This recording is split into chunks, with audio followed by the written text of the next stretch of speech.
the mystery of rock candy. How does it crystallize? How does it stay on its holder? What is rock candy made of? Let's start with how it's made, and I'll answer the other questions along the way. First, start boiling 175 milliliters of water. The hot water will allow the solubility to go up, so more sugar can be dissolved. Make sure your holder is ready. In class, we found that a plastic spoon and a pipe cleaner have the most crystals attached. The Q-tip, straw, and wooden dowel all have the biggest crystals. Based on that, I chose to use the Q-tip for my project.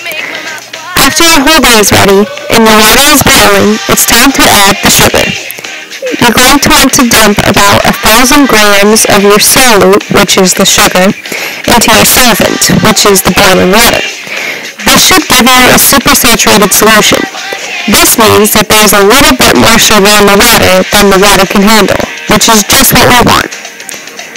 Other important factors include stirring or not stirring the water and the filling of the sugar, for example, granulated, powdered, or cubed. We found that the rate of dissolving was much faster when you stirred the mixture and when you used smaller crystals for sugar. Back to the rock candy. Next, we need to seed the holder. You do this by dipping it in water and layering the holder in sugar and letting it dry. This will give the crystals a starting point. When your holder is seeded and your solution of water and sugar are ready to go, pour the solution into a cup. Here's where you can add food coloring or flavoring if you want. Make sure your flavoring is not acidic because that would slow down the process of crystallization. Take clothespins and clip your holder in it. Balance it across the top of your cup so the seeded part of the holder is sitting in your solution. Now, double check that you have a homogeneous solution. A homogeneous solution is a solution where everything is mixed together and will not separate. You don't want a heterogeneous solution because your sugar and your water will separate. This can also be called a suspension. If you have a heterogeneous solution, you probably added too much sugar and you'll have to start over. It's okay though, a lot of people in my class, including me, did the very same thing.